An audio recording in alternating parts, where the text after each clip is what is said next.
जो साधारण तन में भगवान बाप आता है, उस साधारण तन में आए हुए भगवान बाप को महामूर्ख, मूढ़मती, मती नहीं पहचान पाते। God the Father, who comes in an ordinary body, the great fools, those with a foolish intellect, aren't able to recognize him. तो प्रैक्टिकल में निमित्त कौन बन गया उनके दुर्भाग्य बनाने का? So who became the instrument of bringing misfortune to them in practice? है? भाग्यशाली रहते ही निमित्त बन गया। The fortunate chariot itself became the instrument.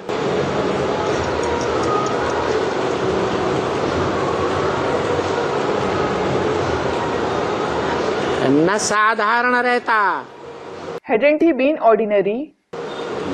न गुप्त रूप में पार्ट बजाता, Hadn't he played the part in a hidden form? तो सभी पहचानते। Everyone would have recognized him. लेकिन ड्रामा ऐसा बन जाता है। However, the drama is made such. क्या? What? क्या? कि जो भी इस दुनिया में धर्म पिताएं आए, समाज के पुराने पुराने धर्माधीशों ने, गद्दी नशीनों ने उन धर्म पिताओं का जोर शोर से विरोध करना शुरू कर दिया। What? All the religious fathers who came in this world, the old religious leaders of the society, and those who sit on the throne started opposing them with full force. धर्म के धक्के खाने के लिए मजबूर कर दिया। They compelled them to suffer the blows of religion. बोलो, बुद्ध को मजबूर किया या नहीं किया? Tell me, did they compel Buddha or not? Student, they did. Mohammad को मजबूर किया या नहीं किया?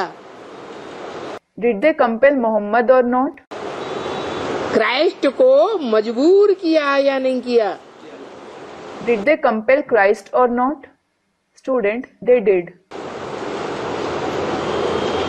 ये धर्म के धक्के बहुत प्रसिद्ध हैं। These blows of religion are very famous.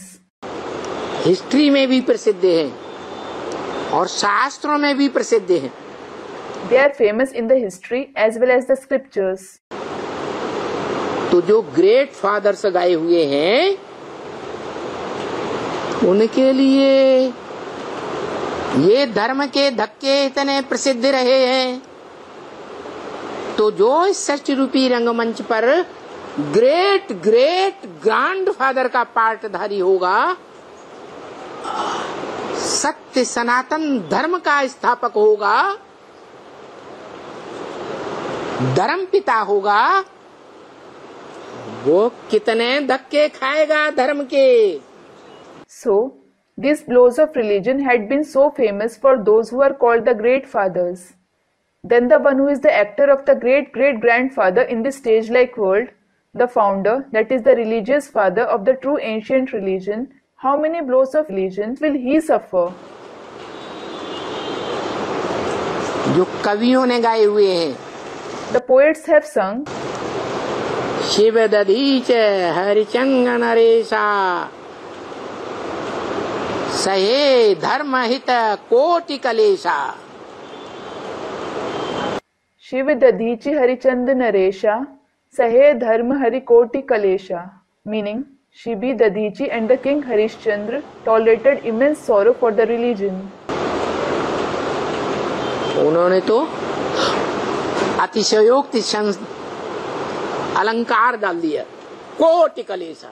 They have certainly used a metaphorical language, saying Koti Kalesha.